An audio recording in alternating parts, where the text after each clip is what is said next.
नमो अरिहन्ताणं नमो सिद्धाणं नमो आयर्याणं नमो वज्रायाणं नमो लोये सौवसाहुणम्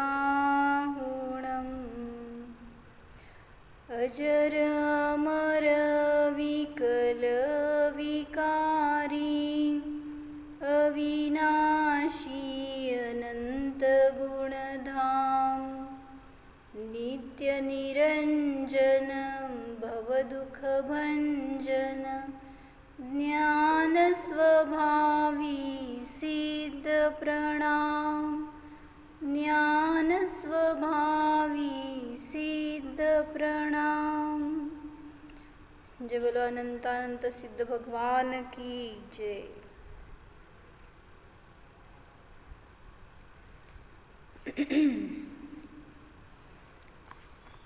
विराग सनातन शांत निरंश निरामय निर्भय निर्मल हंस सुधाम विबोध निदान विमोह प्रसीद विशुद्ध सुसिद्ध समूह जरामरणोज्जित वीत विहार विचिन्तित निर्मल निरहंकार अचिन्त्य चरित्र विदर्प विमोह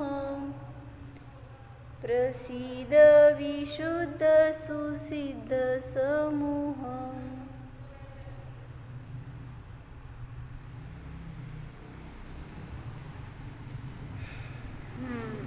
क्या बताया था कल अर्थ? हमारा आत्मा कैसा है? तो जरा और मरण से रहित है, मतलब जन्म जरा और मृत्यु इन सब से जो रहित है, ऐसा मेरा आत्मा अजर अमर है। सुषमा किधर है आप? मेरे सामने।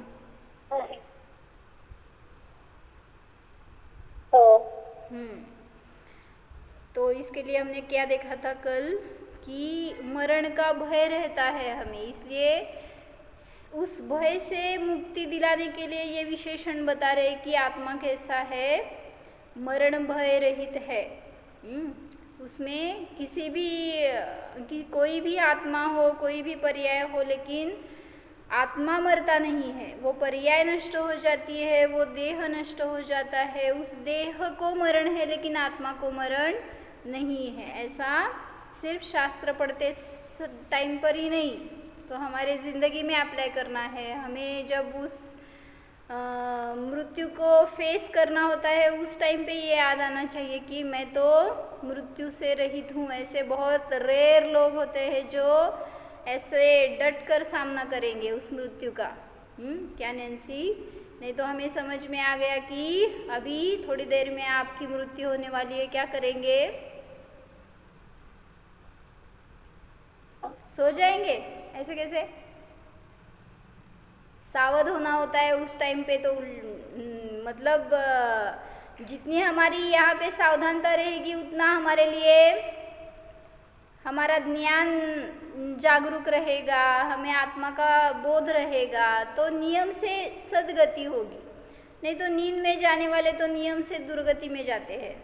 इसलिए ऐसी भावना करो कि जिस टाइम भी मेरा मरण हो, संलेखना पूर्वक हो, आत्म जागृति पूर्वक हो, मुझे आत्मा का ही अनुभव हो। उस टाइम पर भी मरण से मुझे कोई भी भय न हो।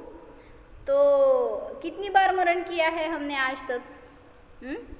अनंत बार मरण किया है ना, कि जिस किसी भी पर्याय में गए वहाँ पे उस पर्याय को अपना माना और वो पर्याय नष्ट होते समय हमने दुख करके हमारा ही नाश माना।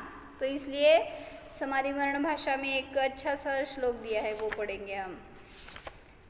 जिनेंद्र अर्चना में पेज नंबर 294 है। अगर है तो लो, जिनेंद्र रचना में दिया है उन्होंने, 294 पेज पर है। बहुत अच्छा छंद है, उससे हमारा वैराग्य बढ़ता है, हमें एक बल मिलता है। कैसे हमारी चिंतन धारा हो, जब हमारा अंतिम समय आने वाला है तब हमें क्या चिंतन करना चाहिए, कैसे हमें स्वयं को स्थिर करना चाहिए, ये इसमें बताया है। बहुत अच्छे से दिया है, पढ़ते हैं हम सब लोग। 22वां छंद है। बिन समता तन नंत धरे में, तिन में ये दुख पायो, शस्त्र घात ते नंत बार मर, नाना योनि भ्रमायो, बारनंत ही अग्नि माही जर, मुओ सुमतिन लायो, सिंह व्याघ्र ही नंत बार मुझ, नाना दुख दिखायो। इतना मस्त है ना वर्णन, ऐसे बहुत धीरे धीरे अर्थ बोध करते करते अगर हम पढ़ेंगे ना पूरा, तो बहुत अच्छा आनंद आता है और उससे एक स्थितिकरण होता है स्वयं का उसमें। क्या बताया? बिन समता तन नंत धरे में, ट्रांसलेट करो। बिन समता तन नंत धरे में मतलब समता भावाशिवाय में अनंत वया शरीर धारण के। मैं यहाँ पे हिंदी बोल रही हूँ और आप मुझे ट्रांसलेट करना पड़ेगा फिर से। और समता समता बिना समता बिना मैंने अनंत बार शरीर को धारण किया। हाँ, अनंत तन धारण किए। अनंत अनंत में अनंत प्रकार के। हाँ, बिन समता तन अनंत धरे में, मैंने कितने तन धारण किए हैं आज तक? अनंत तन धारण किए हैं। तीन में ये दुख पायो, उसमें कैसे कैसे दुख पाए ना, इसकी स्टोरी बता रहे हैं। कैसे उसमें हम जन्म हुआ, कैसे मरण हुआ, ये सब बता रहे हैं उसमें। शस्त्र घात ते नंत बार मर, नाना योनि भ्रमायो। मतलब क्या? शस्त्र घात से हमने मरे। हाँ, शस्त्र से घात किए गए और अनंत बार मरे। एक दो बार नहीं। किसने शस्त्र घात किया? जिस किसी ने भी, जो जिसे हमने शत्रु वैरी बनाया तो उससे हम मारे गए और हमने सबको मारा। तो ऐसे शस्त्र से अनंत बार मारे गए और नाना योनियों में फिर से भ्रमण करते रहे। आपण जे हे घेतो की नाही, औषध वगैरे घेतो किंवा कीटकनाशक मारतो किंवा घरात आपण जे फिनाईल वगैरे करतो, ते सगळे शस्त्रघातच आहे की ते जीवन. आपण नेहमी म्हणा सगळं चुकीचंच आहे ते ना, म्हणून तर मग सांगायला लागलेत की इथं घेणार आहेत सगळं पुढं काय काय केलं ना, ते सगळ्या जीवांना, सभी जीवों को आपने मारा और फिर उनसे आप मर गए। तो यही चक्र चल रहा है ना, इसीलिए तो एक बार नहीं अनंत बार आपको मरना पड़ रहा है। अभी आपकी मरण की श्रृंखला क्यों नहीं टूटी? आप फिर से क्यों मर रहे हैं बताओ?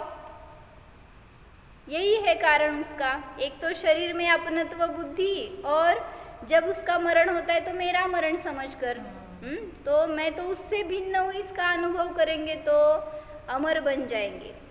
नैन्सी, आगे की लाइन का अर्थ बताओ।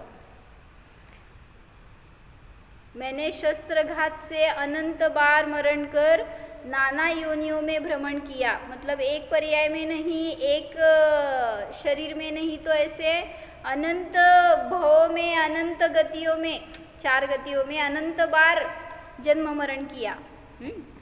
जिनेंद्र रचना नहीं है? क्यों नहीं है? तो आगे बता रहे हैं, बार अनंत ही अग्नि माही जर, मुओ सुमति न लायो। बताओ इसका अर्थ क्या? बार अनंत ही अग्नि माही जर, मुओ सुमति न लायो। मतलब क्या? अनंत बार अग्नि में जलकर भी मुझे सुमति में बुद्धि आई नहीं। मुझे नहीं है उसमें, मुओ मतलब मर गया। मुआ बोलते ना, ऐसे किसी को गाली देना हो ना तो मुआ, यानी मुर्दा ऐसे या मेल्या हम्म. ऐसे बोलते ना मराठी में, सॉरी मुझे नहीं। बार अनंत ही अग्नि माही जर, अनंत बार मैं अग्नि में जल गया, माही मतलब अंदर, अग्नि में, जर अग्नि माही जर, जर करता, जर म्हणजे म्हातारपण. नहीं जरा म्हातारपण हो गया, अग्नि माही जर मुओ सुमती, जळलो असंच म्हणायचं असणार। अनंत बार मैं अग्नि में गिरा जला और मर गया, फिर भी मुझे सुमति नहीं आई। किसको? मुझे, आपको नहीं। जर यानी क्या? जलना ही होगा अर्थ उसका।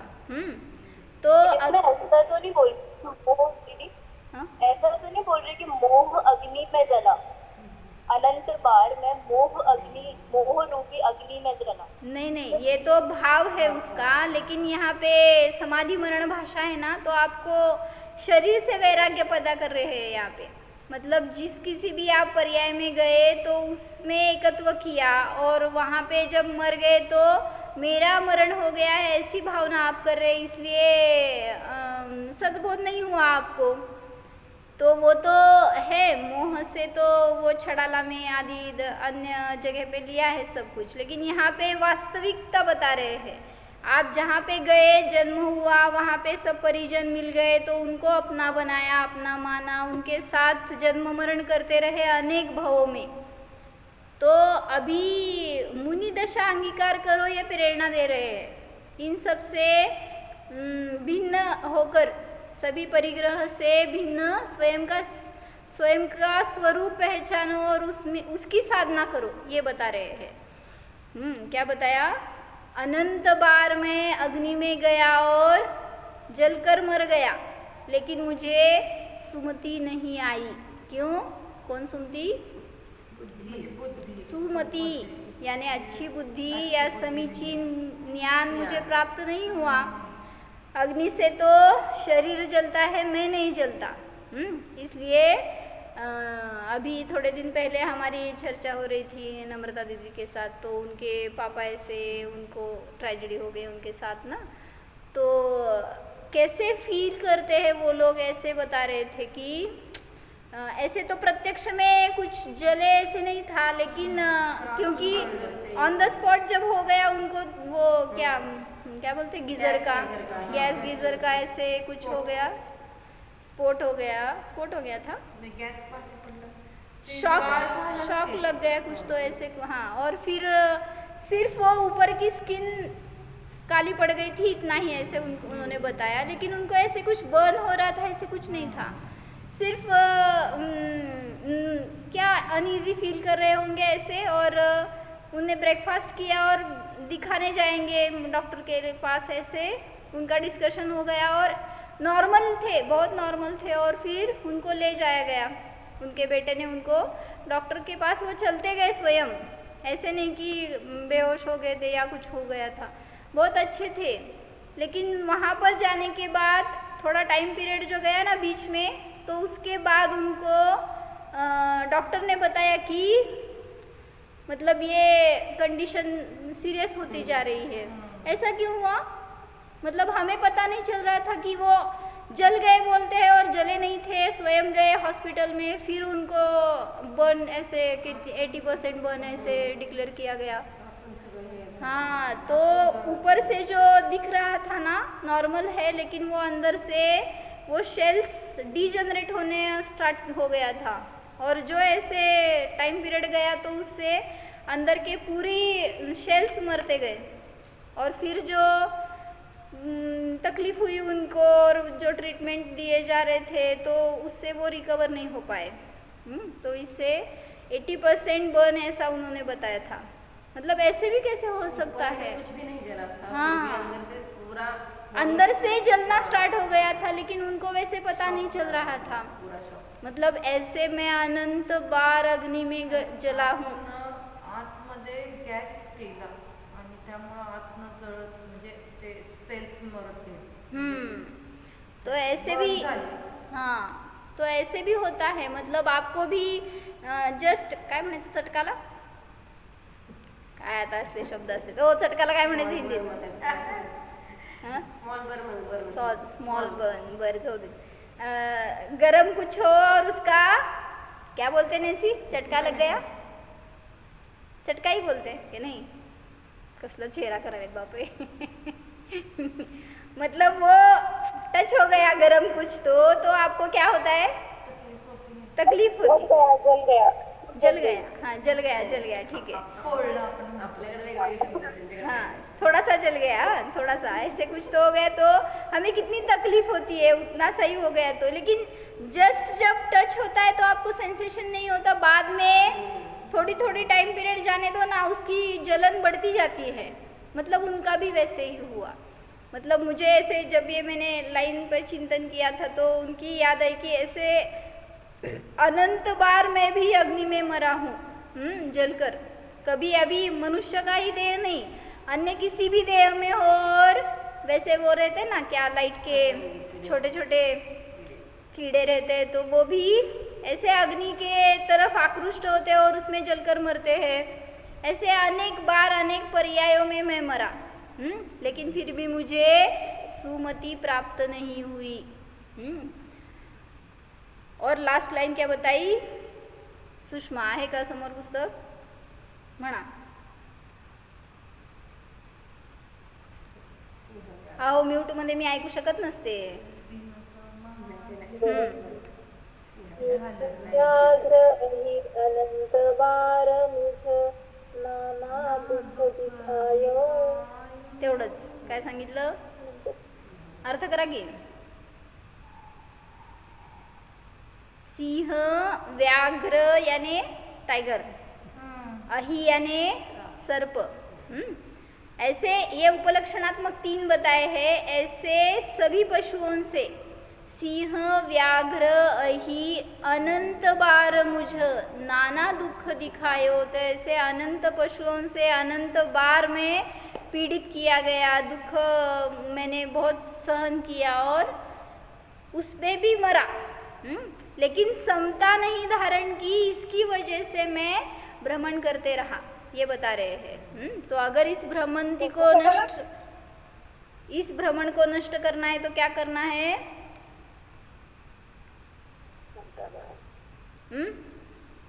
समता धारण करना. हाँ ना. आप मुझे बताओ, मैं आपको बताती हूँ. तो मैंने समता से मरण नहीं किया, इसलिए आज तक यहाँ पे दिख रही हूँ. अगर समता से मैं मर जाती एक बार भी तो बहुत कम, क्या बोलते हैं, मतलब 8 भव मैक्सिमम बताए ना. संलेखना पूर्वक अगर मरण करेगा कोई जीव तो मैक्सिमम 8 भव में मोक्ष जाता है. तो अभी मैंने इतने बार जन्म मरण किया है, लेकिन इस पर से ही ज्ञात होता है कि आज तक मैंने संलेखना पूर्वक, समाधि पूर्वक या सम्यक ज्ञान पूर्वक कभी भी समता पूर्वक देह नहीं त्यागा. तो इसलिए अभी पुरुषार्थ करो कि अगर मरण आने वाला है तो अभी सावधान हो जाओ, क्योंकि किस समय आने वाला है, कौन सी कंडीशन होगी बहिरंग में, हमारी ज्ञान की कैसे दशा होगी, कुछ भी पता नहीं है. इसलिए स्वयं को जानने का पुरुषार्थ हर समय करना चाहिए. जब याद आए तब करो, जाने दो. हर समय नहीं कर सकते तो जितना पुरुषार्थ लगाकर कर सकते हैं, जितनी बार कर सकते हैं करो. क्योंकि उससे ही भेद विज्ञान में दृढ़ता आती है. हाँ, वो संस्कार होते हैं, वो वैसी दृढ़ता, वैसी धारणा होती जाती है, और वही आपको अगले भव में कार्यकारी है. इसलिए क्या बताया, और एक बार पढ़ो, बहुत अच्छा है छंद. ऐसे चिंतन में लो और उससे वैराग्य करो. बिन समता तन अनंत धरे मैं, तीन में ये दुख पायो. शस्त्र घात ते नंत बार मर, नाना योनि भ्रमायो. बार नंत ही अग्नि माही जर, मुओ सुमति न लायो. सिंह व्या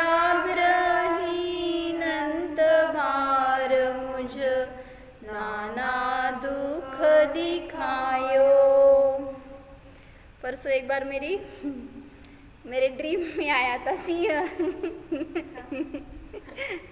क्या बोलते हैं, सपना ही बोलते क्या, हिंदी में क्या बोलते हैं, सपना। हाँ, तो सपने में आया था मेरे, क्या सिंह आया था। क्या हुआ होगा बताओ। मैं कहाँ पे भी थी पता नहीं, किसी घर में थी मैं, और मेरे साथ मैं ही बड़ी, मेरे से सब बच्चे थे छोटे छोटे, और वो अंदर घुसता आ रहा है वो सिंह, और मैं उसको भगा रही हूँ, क्या वो कुत्ता है भागने को। और मैं डर गई, क्या करना क्या नहीं करना कुछ सोच नहीं रहा था, और उन बच्चों की सुरक्षा मेरे हाथ में थी, ऐसे कुछ तो मैं देख रही थी, पता नहीं किधर से क्या चिंतन में आ गया था। और मैं ऐसे ऊपर चली गई उससे बचने के लिए। मैंने डोर बंद करके रखा था, लेकिन वो ग्लास डोर था, वो फोड़ कर अंदर आ गया। और मैं ऊपर चढ़ रही थी, तो ऊपर जाने के बाद वहाँ पे कुछ तो ऐसे एंगल्स थे, और मैं उन छोटे बच्चों को उस एंगल में से अंदर सुरक्षित करने की कोशिश कर रही थी। वो गए अंदर सब छोटे बच्चे, मैं बच गई ना। आप क्यों डर रहे? मुझे कुछ किया नहीं उसने। फिर मुझे क्या सूझा उस टाइम पे पता नहीं, कि मैंने अभी उसको मारने का विचार नहीं आया तब, लेकिन भगा सकते हैं कैसे, अग्नि से भगा सकते हैं। तो मुझे उतना ही सूझा कि अगर मेरे हाथ में कुछ आ जाए तो उसको मैं जलाकर उसको दिखाकर भगा सकती हूँ। लेकिन वहाँ पे मैच बॉक्स भी नहीं मिल रहा था, लेकिन गया, वो निकल गया, पता नहीं कब गया। मतलब मुझे बताना था, ऐसे सिर्फ सपने में आया तो डर जाते हैं, और सामने आने के बाद वो मुनिराज कैसे फेस करते होंगे, उनकी कैसे स्थिरता होती होगी। ऐसी स्थिरता हमें आनी चाहिए। मतलब शब्दों में कुछ नहीं है, उसके आगे चलो। अभी तक हमने शब्द ही सुने हैं, शब्द में ही अटक गए हैं, लेकिन उससे आगे सच में ऐसी परिस्थिति आ जाए सामने तो हम क्या करते हैं। जाने दो, सिंह नहीं आने वाला आपके सामने, व्याघ्र नहीं आने वाला, अही तो आ सकता है। अही है आपके पास, मतलब आपके गांव में, आपके एरिया में अही आता है। कौन अही? सर्प। हाँ, तो मिलते हैं क्या कभी उससे?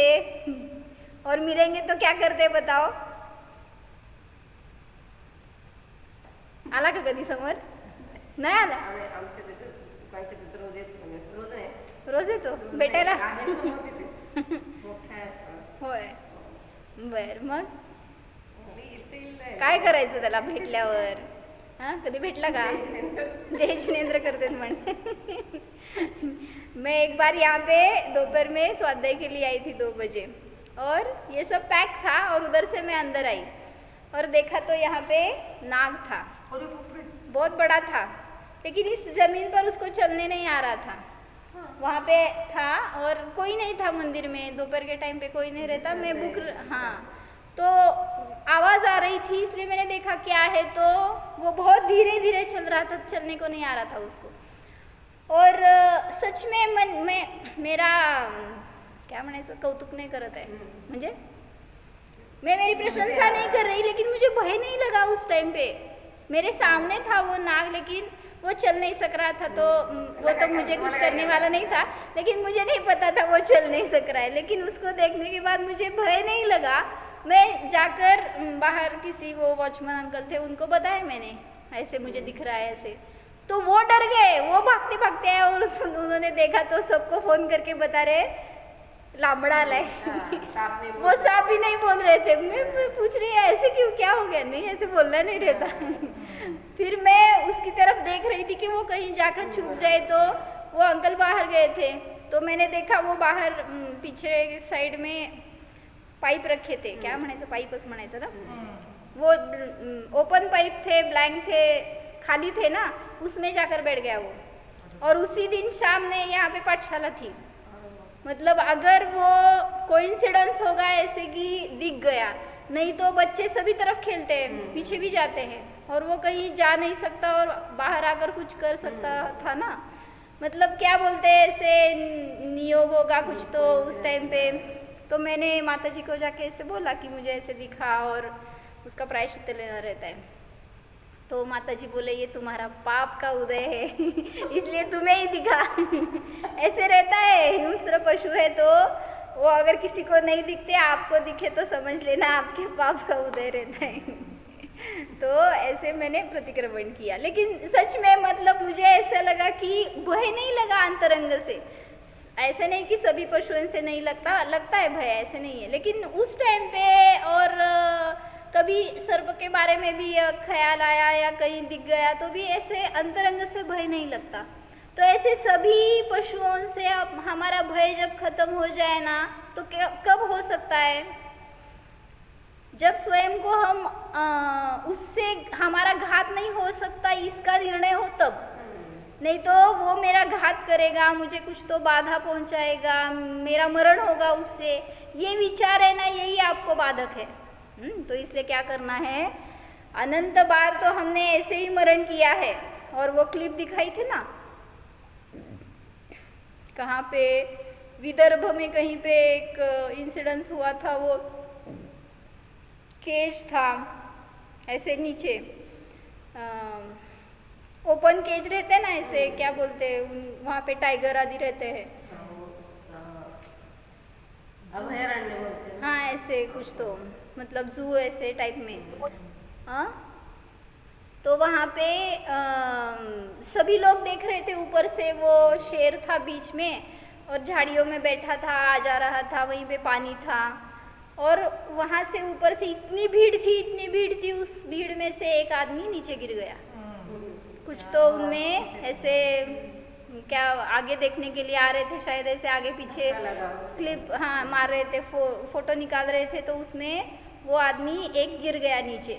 मैंने मतलब वो क्लिप देखने के बाद मुझे भी ऐसे लगा कि आजकल मरण भी पकड़ सकते हैं, मतलब क्या बोलते हैं वो, सीसी कॅमेऱ्यामध्ये ते कॅच होतं ना. हाँ नहीं अभी यहाँ पे तो क्या हो गया, पर्पसफुली मृत्यू के सामने ही गए ना, ऐसे हो गया। रील्स बनवण्याच्या नादात तर खूप होतं accident. तो वो वहाँ पे गिर गया और रो रहा है अभी। वो गिरने के बाद झट से वो शेर आ गया ना उसके सामने, कुछ कर नहीं रहा था, वो ऐसे ही बैठा था, लेकिन ये घबरा के मुझे छोड़ दो, मुझे माफ़ करो ऐसे बोल रहा है। अभी वो क्या माफ़ करने वाला है? लेकिन वो कुछ कर नहीं रहा था, सिर्फ ऐसे बैठा था और ये रो रहा था, कंटिन्यूअस रो रहा था और ऊपर वाले देख रहे थे। अभी क्या उसमें अगर बहुत डिस्टेंस था, सामने भी आकर बैठा था तो भी डिस्टेंस बहुत था, उतने में वो लोग कर सकते थे कुछ तो, कि ऐसे कुछ उसको डोर के सामान या कुछ अपने चुनरी वगैरह से ऊपर खींच के ले सकते थे, लेकिन उनको भी सूझ नहीं रहा था क्या करे। ऐसी रहती है दुर्बुद्धि। और क्या हो गया फिर, वो ऊपर जो बैठे खड़े थे ना, उनको लगा होगा शायद ये कुत्ते जैसा, उन्होंने एक पत्थर मार दिया उसको। किसको? उस हाँ व्याघ्र को। और पत्थर मारने के बाद वो चुप बैठने वाला नहीं रहता, वो भाग के जाने वाला नहीं रहता, जो मारता है ना उसको पकड़ता है, जिससे मारा उसको नहीं पकड़ता व्याघ्र। और उसने आकर उस आदमी के क्या बोलते हैं यहाँ पे, गर्दन ही पकड़ ली उसको, और वो रो रहा है, लेकिन क्या करता है, वहाँ पे रिंग मास्टर भी आ गया वो, लेकिन वो उसके कंट्रोल में नहीं था। उसने अगर पत्थर नहीं मारा होगा, ऊपर मारा होता ना, तो वो कंट्रोल कर सकता था रिंग मास्टर, लेकिन तब तक वो अनकंट्रोल्ड हो गया था। और फिर उसने उसको उठाया और लेके गया, कुछ किया नहीं, बस जो पकड़ा था ना उसी से मर गया वो।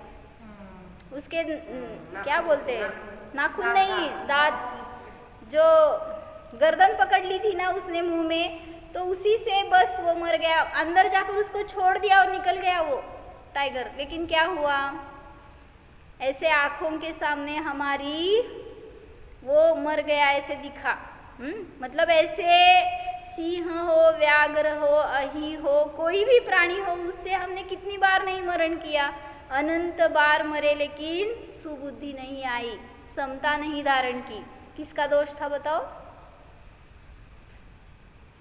दोष किसका? व्याघ्र का, उस आदमी का जिसने पत्थर मारा उसका, या उसके कर्मों का? हम अपने परिणामों से अपना फल भोगते हैं, कोई बाहर दोषी नहीं होता। वो तो स्वयं की रक्षा कर रहा था और ये डर रहा था, और ऊपर वाले बहुत शाने थे इसलिए मतलब ऐसे हम भी अनंत बार मर गए, लेकिन कभी हमने उस मरण से स्वयं को भिन्न नहीं जाना, इसलिए अनंत बार दुख उठाए।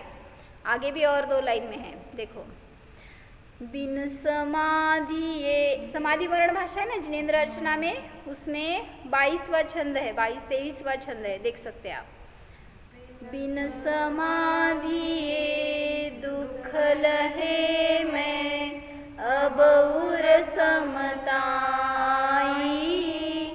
मृत्यु राज को भय नहीं मानो, देवे तन सुखदाई। क्या समझ में है? बिन समाधि ये दुख लहे मैं, अभी तक समाधि पूर्वक मरण नहीं किया, इसलिए इतने दुख सहन किए, सहे। अभी क्या? अभी उर में समता आई है, हे प्रभु अभी मुझे मरण नहीं होगा, मैं मरने वाला नहीं हूँ, ये समझ में आ गया है। और देह तो नश्वर है और मैं अविनश्वर हूँ, ऐसी बुद्धि प्रकट हो गई है, तो अभी उर में समता आई है। मृत्यु राज को भय नहीं मानो, देवे तन सुखदाई, मतलब क्या शिल्पा बेन, मतलब क्या? मृत्यु राज को भय नहीं मानो, देवे तन सुखदाई। मृत्यु का भी भय नहीं करना चाहिए, वो तो तुम्हें अच्छा नया तन देने वाला है, अच्छा तन देने वाला है, सुखदाई तन देने वाला है। कौन? मृत्यु। बोलो किसको उसको चाहिए? मृत्यु नहीं, सुखदाई तन किसको चाहिए? हाँ तो ऐसे इस शरीर से जो एकत्व हो गई है ना परिणति, उस परिणति को त्याग दो तो सुखदाई ही है। ये शरीर मिला है वो भी सुखदाई ही लगेगा।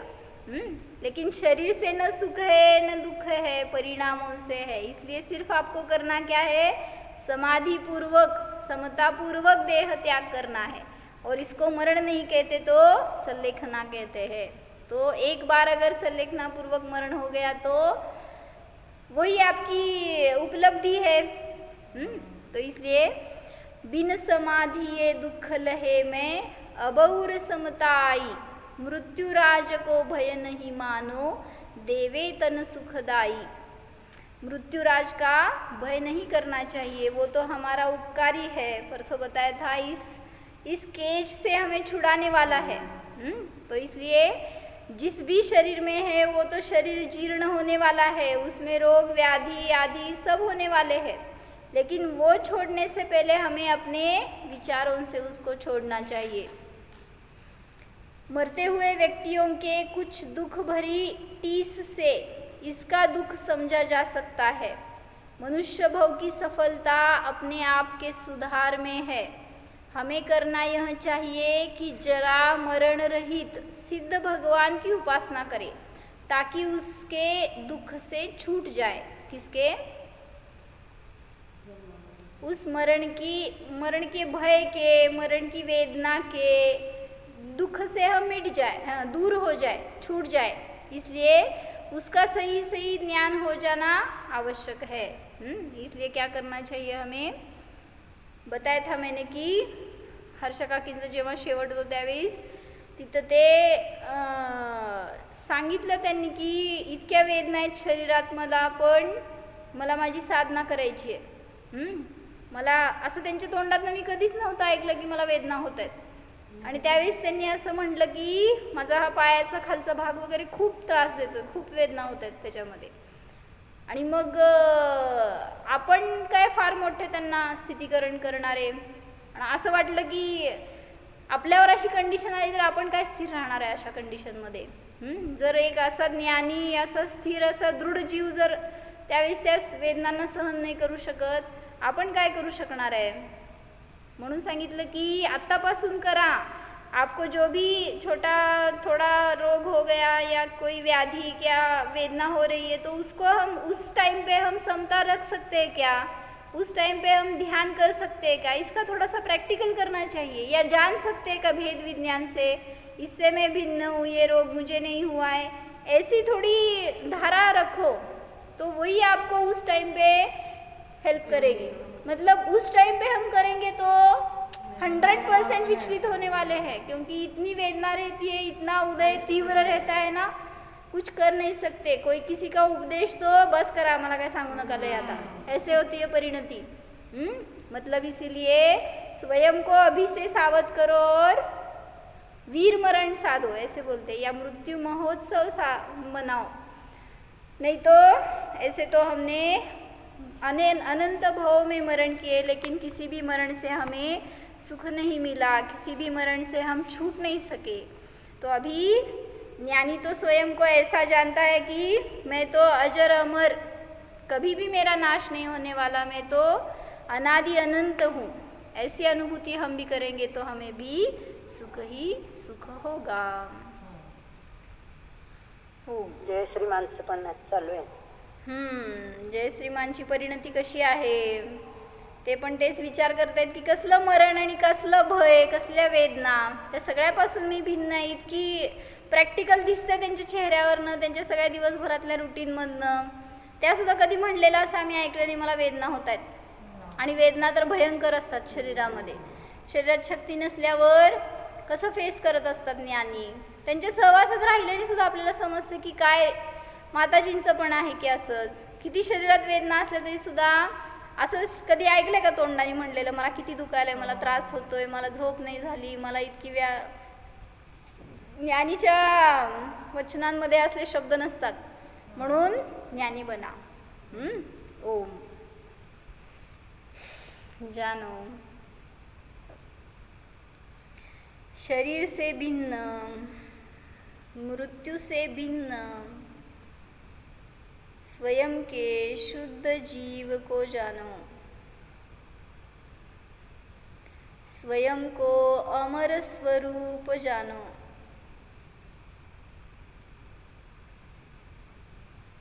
निर्णय करो इस आत्मा का तीन जगत में कोई भी नाश करने वाला है ही नहीं।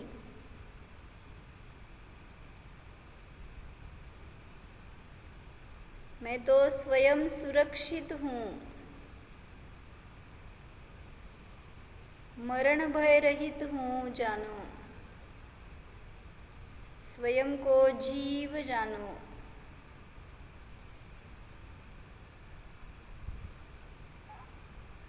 सिद्ध स्वरूपोहम,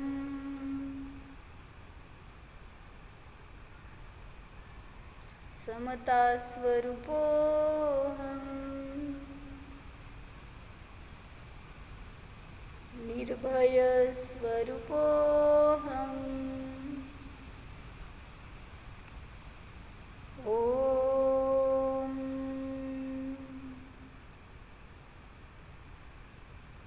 विसर्जन। नमो अरिहंताणं, नमो सिद्धाणं, नमो आयर्याणं, नमो वत्सायाणं, नमो लोये सौवसा